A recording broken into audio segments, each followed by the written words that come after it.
কৃষ্ণ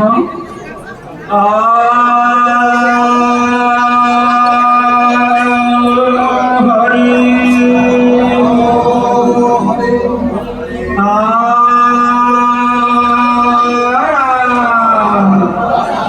কৃষ্ণ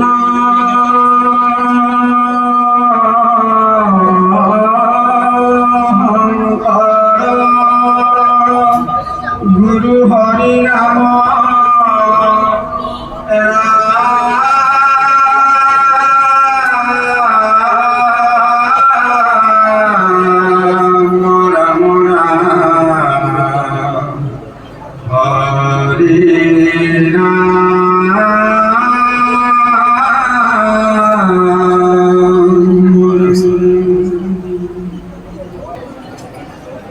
श्री कृष्णाय नमः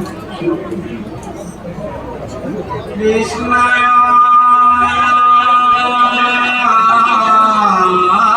वासुदेवाय देवकी नंदनाय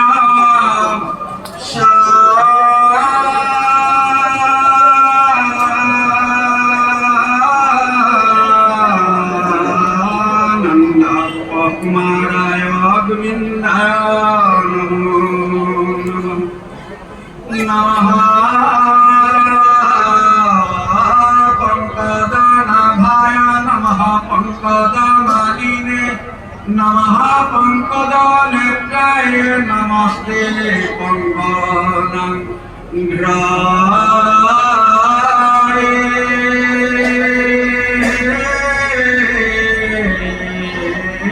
वसुदेव सुतं कृष्णं कंसचानूरमर्दनं देवकी दयानन्दं कृष्णं वन्दे जगद्गुरुं हरे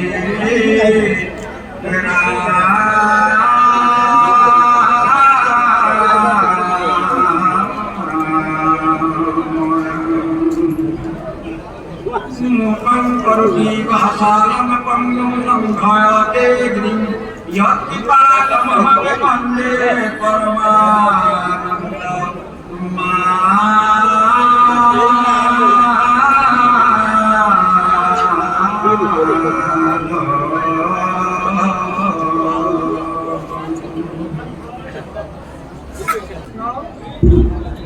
শ্রীকৃষ্ণ বৈকুণ্ঠ প্রয়াণ ঊনবিংশ কীর্তন ভূপাল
कृष्ण कौन देखे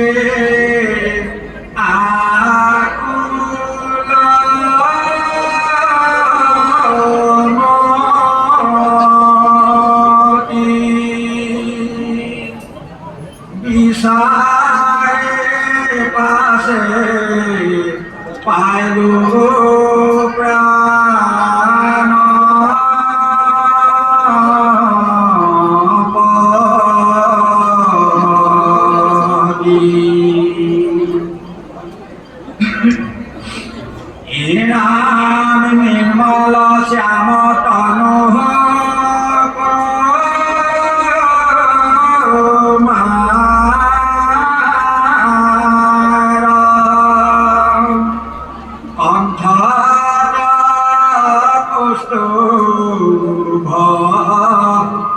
মুকুটার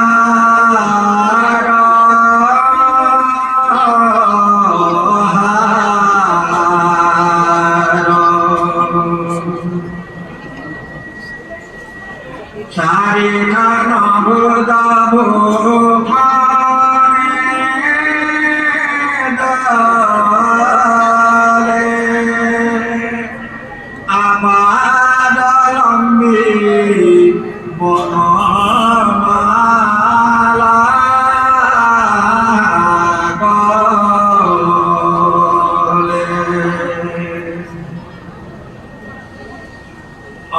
অরুণালোচনা মুখা প্রার্থনা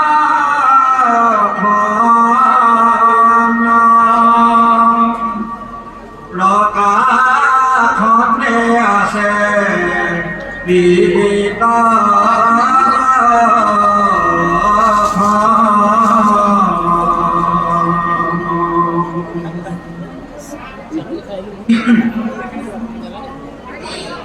রাম কুণ্ডল কর্ণে করে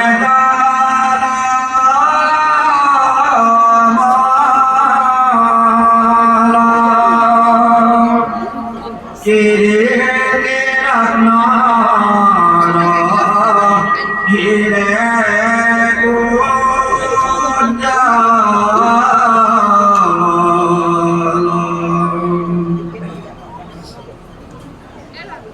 নুপুরে রঙ্গে পাদ পদ্মা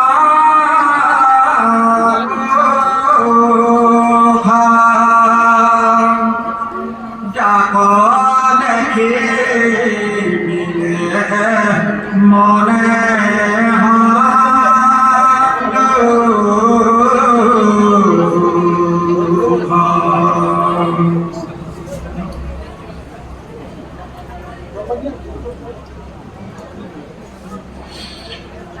দাহিন পদে বাম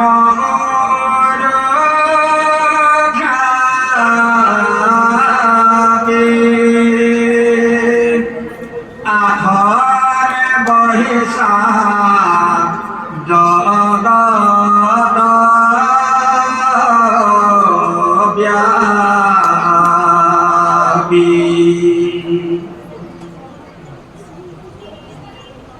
হিকো অসস্থতা আউলিকা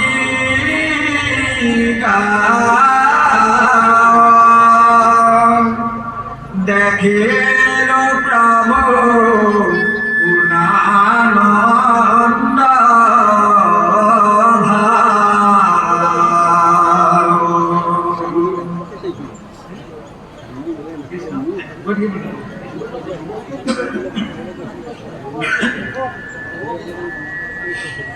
রাম তাহাতে মোটে মিলে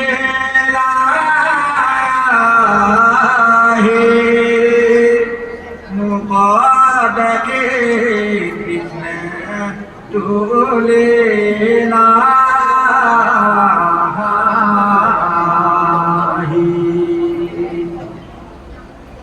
কান্দিবে লাগিলা প্রভু কসাই প্রভু নাম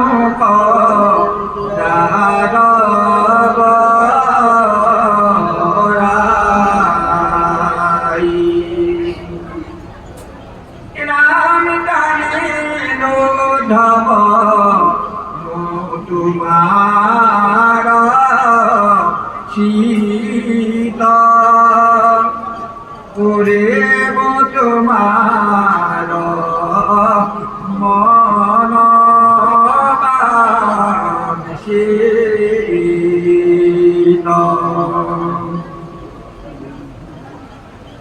আসিলা প্রভু পূর্ব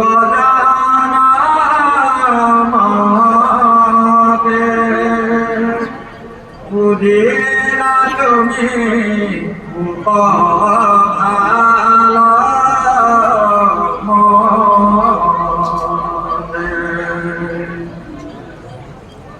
রাম মোহরকে পায়ে লভিলা পার আর জন্ম তুনাই নাহি তোমার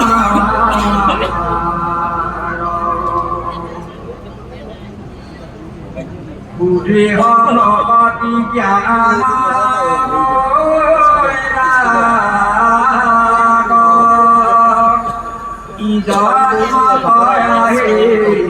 লইলে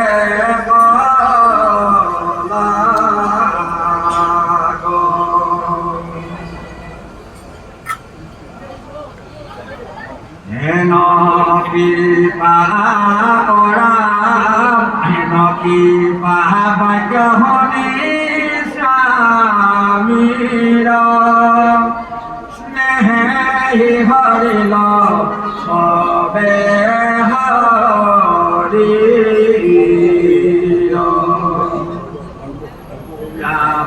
ভয়ল তম নেত্ৰ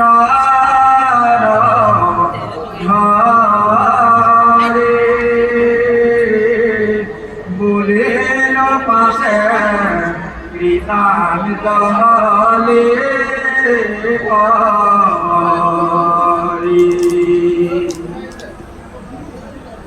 ৰাম চিন্তে যিটো জনে তদুচাৰ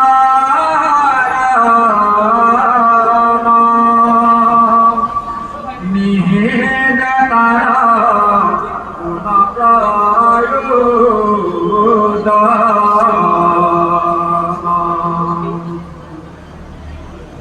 হে রাম তথাপি এক বাঞ্ছা নাই মোর তোমার শরণ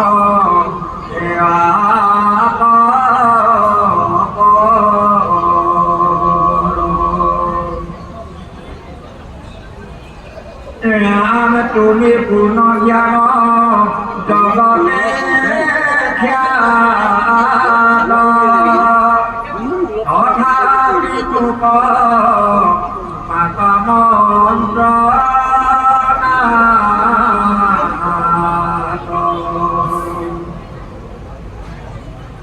বুধা কথা দেন সামান্য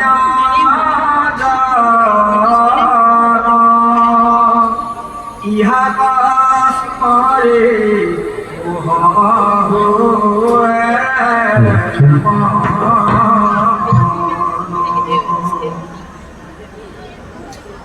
রাম ব্রহ্ম দিলা দিতু জ্ঞান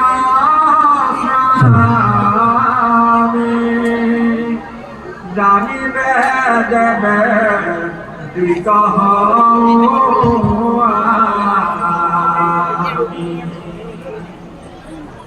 অহিউ নেবে তত ভগবন্ত সংসাৰৰ দুখে যেন পাও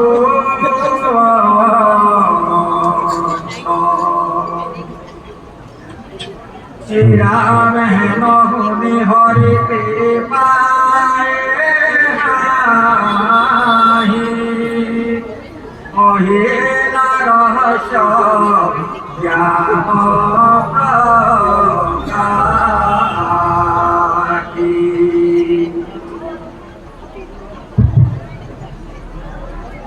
নাম পৰম প্ৰসাদ দীনান্ত স্বামী মনোমিল পাছে প্ৰদক্ষিণে কৃষ্ণ কৃষ্ণ কৃষ্ণ কৃষ্ণ কৃষ্ণ কৃষ্ণ কৃষ্ণ এই বাপসকলে এখন বাপসকলে কেইজনে কৈছে যে অকণমান কিবা আলোচনা হ'ব যিহেতুকে ইয়াৰ পিছত গানিকা আছে গতিকে অলপমান সাৰাং ঘটনা কৈছোঁ অকণমান আমাৰ দত্তপ্ৰভুৱে কৈছিলোঁ দত্তপ্ৰভুৱে আমাকে হ'লেও তেখেত মোতকৈ 2 বছৰ 3 বছৰ ডাঙৰ গতিকে তেখেতক শ্ৰদ্ধা কৰোঁ মই গতিকে তেখেত তেখেতৰ 90 ওপৰ হ'ল, মোৰ এতিয়া 90 হ'ব হৈছে। গতিকে পাছতে গৈ আছে তেখেতক তেখেতক পাছতে গোৱাটো তেখেতে কোৱা কাৰণে মই কৰিছোঁ। এই বাপসকল আইসকল, ভগৱন্ত কৃষ্ণই বৈকুণ্ঠ প্ৰাণ কবিৰে লোৱাৰ আগমুহূৰ্তত তেখেতে উদ্ধৱক ক'লে, কোৱাৰ আগমুহূৰ্তত কেইটামান কথা আমি জানিব লাগিব। এক নম্বৰ জানিব লাগিব, আপোনালোকে যেনেকৈ বহি আছে আৰু ঋষিমুনিসকলে যেনেকৈ বহে, সেইজন ভগৱানৰ পিছত তেনেকৈ বহা নাই। সাধাৰণতে ঋষিমুনিসকলে ধ্যান ধাৰণা কৰি পদ্মাসন কৰি বহে, কিন্তু সেইজন ভগৱন্ত কৃষ্ণই সোঁহাতৰ কৰমণত বাওঁহাতৰ ভৰিটো দি বহিছে। কি কাৰণে বহিলে? এক নম্বৰ সেইটো জানিব লাগিব। আৰু সেইখন আসনৰ নাম কি সেইটো জানিব লাগিব। আমি সদায় পঢ়ি আছোঁ, কিন্তু এই তত্ত্ব নামৰ মহিমা থাপিলে থাৱে থাৱে বৈষ্ণৱ গণকে বিচাৰি পায়।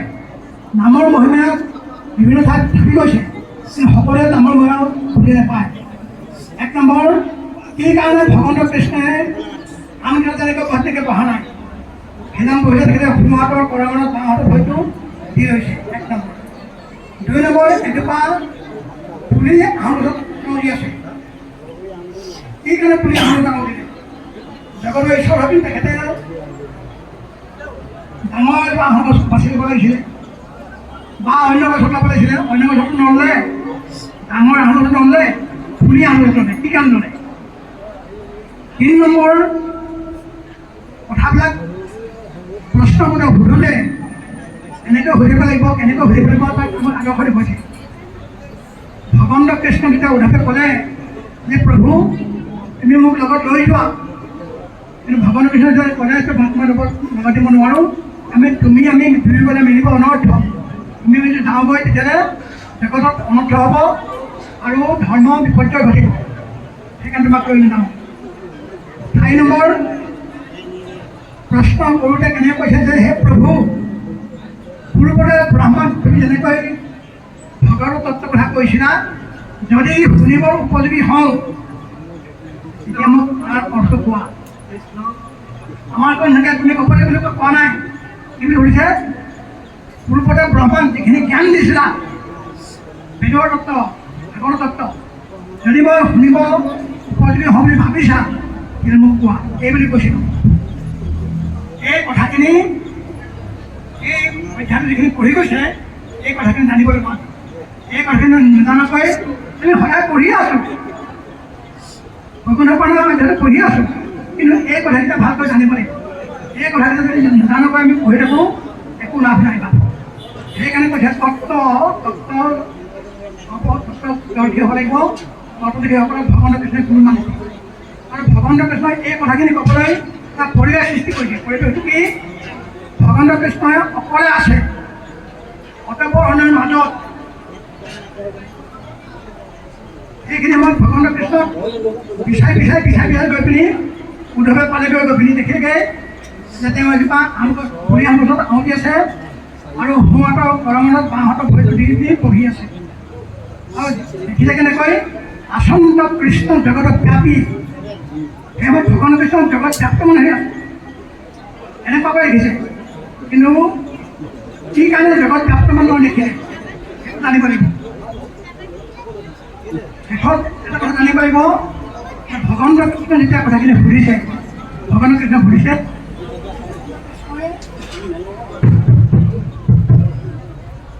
উদ্ধৱক ক'লে যে হে উদ্ধৱ, মই তোমাক এতিয়া কথাখিনি ক'ম পাৰোঁ, কিন্তু কেতিয়া কেনেকৈ পাম? যিহেতু তুমি আৰু মোৰ বাহিৰে অন্য কোনো নাই। অতঃপৰ অৰণ্যৰ মাজত একমাত্ৰ ভগৱন্ত কৃষ্ণ আৰু উদ্ধৱ আৰু কোনো নাই। মাজতে মৈত্ৰী গ'ল, মৈত্ৰীক যোৱা দেখি ভগৱন্ত কৃষ্ণই উদ্ধৱলৈ চাই মিচিকি হাঁহিটো মাৰিলে। কি কাৰণে হাঁহিটো মাৰিলে? এই হাঁহিটো অৰ্থ আছে, এনেই মৰা নাই হাঁহি। গতিকে ভগৱন্ত কৃষ্ণ গুণকীৰ্তনখিনি ক'বলৈ যাওঁতে এটা পৰিৱেশ সৃষ্টি কৰিছে। ভগৱন্ত কৃষ্ণ আৰু উদ্ধৱ কোনো নাই। এইখিনি সময়ত ভগৱন্ত কৃষ্ণই ক'লে উদ্ধৱক যে সখী, মই তোমাক এতিয়ালৈকে দুটা ভক্তি কথা কোৱাই নাই। উদ্ধৱ আচল প্ৰভু কি? দুটা কথা কোৱাই নাই বোলে, নাই কোৱা। কি কোৱা নাই? এক নম্বৰ কোৱা নাই তোমাক সপ্ৰেম ভকতি কাক কয় মই কোৱা নাই কিমান দুই নম্বৰ কোৱা নাই ৰহস্য ভকতি কাক কয় মই কোৱা নাই সপ্ৰেম ভকতি আৰু ৰহস্য ভকতিৰ কথা মই তোমাক ইতিহাস প্ৰকাশ কৰিব লাগিব সুধিব আচৰিত হ'ল প্ৰভু বাল্যকালৰ পৰা একেলগে ডাঙৰ ধৰিলোঁ একেলগে থাকিলোঁ আজিকালি তুমি নকলা এতিয়া কেৱল এতিয়া ক'ম বুলি ধৰিলে কি কাৰণে কোৱাচোন তেতিয়া ক'লে এই ৰহস্য ভকতিৰ কথা ক'বলৈ হ'লে পৰিৱেশ লাগিব আৰু উপযুক্ত হ'ব লাগিব মই তোমাক ইমান দিনে টকৰটোকে চালোঁ এতিয়া তুমিও পৰীক্ষাত উত্তীৰ্ণ হ'লা এতিয়া তোমাক মই ক'ব পাৰিম এই বুলি কৈ পিনি প্ৰথম প্ৰকাশ কৰিছে সপ্ৰেম ভকতি সপ্ৰেম ভকতি কাক কয় সিদ্ধান্ত দিছে প্ৰেম ভকতি ৰচিন শুনি ধবে হৰি হৰি বুলন্তে লুট বজাৰ সবে মোৰ কথা শুনন্তে হওক হৃদয়ো মানচিত জানা তাৰ পৰম পবিত্ৰ ভয় নাচিত প্ৰেমে দ্ৰব্য চিত্ত আদি গদ গদ মানি কতো হাসে কতো কান্দে মোক প্ৰিয় মানি এৰি লাজ গাৱে গুণ নাচে আনন্দতে জগতো পবিত্ৰ কৰে সেই ভকতে এই অকল ভকতে মোক কি কৰিলে শুনা হকি বান্ধিলে কমূৰ ধুই আও প্ৰেম জৰি নাই জানা উত্তম ভকত তাং পখৰি সেইটোকে উত্তম ভকত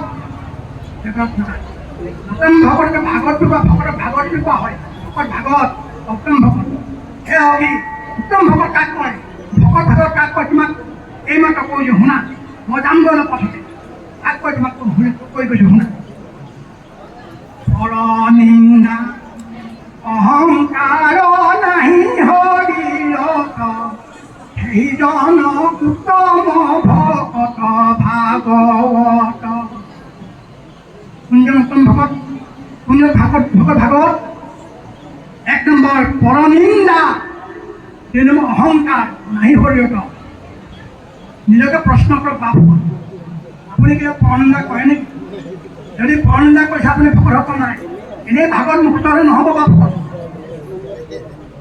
এনেই বিষয় পাতিলে নহ'ব বা ভকত প্ৰধানিকা সকলো হ'ব পাৰে কিন্তু ভকত সকলো হ'ব নোৱাৰে বা ভকত মনত ৰাখিব গতিকে এক নম্বৰ প্ৰশ্ন কৰক তই নিজকে প্ৰশ্ন কৰক তই কিবা পৰচৰ্চা কৰ নেকি পৰনিন্দা কৰিছ কৰ নেকি যদি পৰনিন্দা কৰ তই ভকত হ'ব নাই ভকত দূৰৰে কথা ভকত দূৰৰে কথা তই ভকতে হ'ব পাৰে দুই নম্বৰ প্ৰশ্ন কৰক তই অহংকাৰী নেকি অহংকাৰ উৎপন্ন জেগা আছে 7 মানুহৰ দেহাত দেহাত 7 ঠাই আছে এক নম্বৰ জন্ম দুই নম্বৰ কৰ্ম 3 নম্বৰ ধৰ্ম 4 নম্বৰ কুল 5 নম্বৰ বিদ্যা 6 নম্বৰ ধন 7 নম্বৰ যৌৱন এই 7টা ধাপা অহংকাৰ উৎপন্ন হয় এই 7টা ধাপা উৎপন্ন হোৱা অহংকাৰ যদি তুমি হোৱা ভকত কেতিয়া হ'ব নোৱাৰিবা সেইকাৰণে সিদ্ধান্ত দিলে উদ্ধৱ কৰে কোনজন ভকত ভাগৱত কোনজন উত্তম ভকত শুনা উদ্ধৱ আকৌ কৈছোঁ